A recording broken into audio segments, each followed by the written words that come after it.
Do you have a hard time staying asleep, or maybe you wake up really tired or even with a headache? These may be signs and symptoms of untreated obstructive sleep apnea or OSA.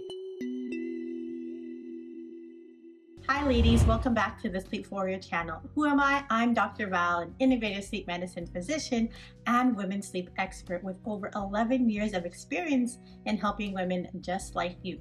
Today we're diving into a really important topic that often flies under the radar to many women, especially during menopause. It's snoring and obstructive sleep apnea. So let's explore why it matters and how it can impact your overall health as well as your energy levels. First off, what is obstructive sleep apnea? It's a medical sleep condition where your breathing is repeatedly interrupted during sleep because your airway is blocked. So what am I talking about? The muscles of the upper airway, typically up here, the tongue, and the muscles even more downstream in the neck, also known as the posterior oropharynx, can narrow and close off when you sleep. Because when you sleep, all your muscles are relaxing, and sometimes they just relax a little bit too much, and when the airway is narrowed, air has a hard time going through and it makes a noise. And so if you are experiencing gasping or choking, it means that the airway is more completely collapsed and your brain's saying, hey, you gotta wake up and breathe. The thing about this is it can really impact your overall health, aside from feeling tired or maybe the snoring being a nuisance to your bed partner.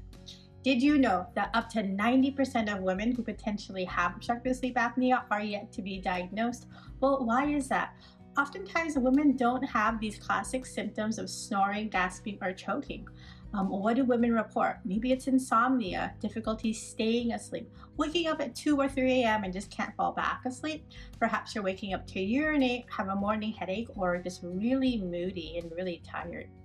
Women are more likely to be sent to a therapist and started on a medication for depression when they report fatigue to their physician, or they've also been recommended to have their thyroid checked, which may be things that go along with this, but there could be an underlying cause such as obstructive sleep apnea that could be checked. Now, if you have had some of these signs and symptoms and you talk to your doctor and they're a little bit skeptical about you having sleep apnea, maybe you can send him or her this video. Now, why should women in menopause really pay attention to this? Well, during menopause, our hormonal changes can lead to increased fat distribution around the neck, which can exacerbate snoring and sleep apnea.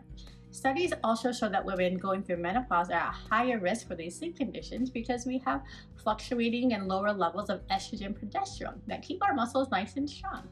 The rates of obstructive sleep apnea in menopause double to triple because when we lose that estrogen and progesterone, things just get a little bit more floppy, and then gravity takes its toll to close off our airway. So yes, being older can make this happen more frequently, but also be in menopause due to fluctuations in hormone levels. So let's talk about energy. When you know you're not getting an adequate amount of sleep, it can make you feel really exhausted. And this fatigue can impact your mood, your productivity, and your overall quality of life. So making sure you get the rest you need is super key.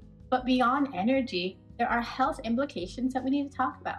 Poor sleep has been linked to serious heart conditions such as high blood pressure, irregular heartbeat, congestive heart failure, diabetes, and even cognitive decline such as dementia. Well, what can you do about it? If you're a woman experiencing symptoms such as snoring, excessive daytime sleepiness, difficulty staying asleep, it's important that you do talk to your physician about your symptoms. And I would strongly encourage you to be an advocate for yourself and ask them to order you a sleep study to diagnose obstructive sleep apnea.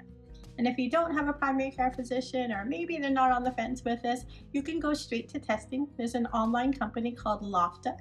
We can put the link down below. And you can have a sleep apnea test just mailed to your house so you can do it at home. So remember, ladies, addressing snoring and obstructive sleep apnea isn't just about getting a good night's sleep. However, that's super important. It's also about improving your overall health and your well-being through this process in life. So let's take it seriously and get the sleep you need. If you found this information helpful, please give us a thumbs up and subscribe for more insights on women's sleep and whole living. To connect with us further, please subscribe to our newsletter. The link is below.